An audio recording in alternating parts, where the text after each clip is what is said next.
Last word.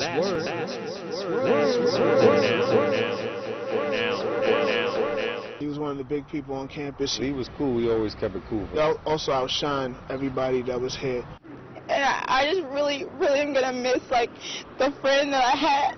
Today won't be any easier as the HU campus prepares to honor Theo at a memorial service on campus. He died Monday night in Riverside Hospital a few days after his friend accidentally shot him outside a Hampton club. Theo had just finished celebrating 22 years of life. His friends will now honor those years in his death.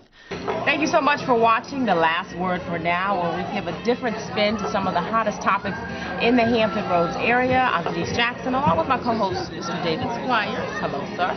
And Mr. Will Levis. Unfortunately, this segment is something just pretty tragic, really.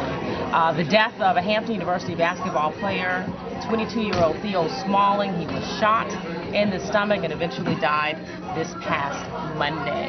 And I knew the young man, a very charismatic young man, and really went to the memorial on Thursday. And just really sad, really sad, affected the campus overall, and really the Hampton Roads community. A lot of people were talking about the loss of this bright young man. Just a big blow to the Pirates family, athletic family. Theo Smalling was an enforcer type on the basketball court. But anyone you talked to said that he was a great young man off the court. He was a leader. He was a captain. He was a good role model. He really is a great lost young man.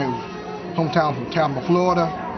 But he made a big impact. Had more than 1,000 Facebook friends.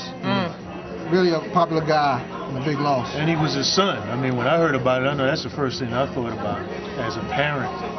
You raise your children, send them off to college, and you feel like, you really crossed a hurdle. And now they're on their own, and, you can start backing off some and, really see them flourish. And to have them cut down at, was 22 years old. 22 years old. I mean, that's just incredible. It's really incredible. Yeah, it was a sad time because I know in several churches around the peninsula, the congregation were told to pray for this young man, who was in critical condition. And I know the prayers went out, but I know early Sunday evening, some of the students started trying to find information on Facebook, and then eventually they were saying rest in peace. But they thought the young man had already died, but actually he was critically injured. He was word is that he was brain dead. And that's why the kids thought that he had died. But it was just it was sad. My phone was ringing off the hook, and I went out to the hospital trying to figure out what was going on, understand what was going on. But just sad.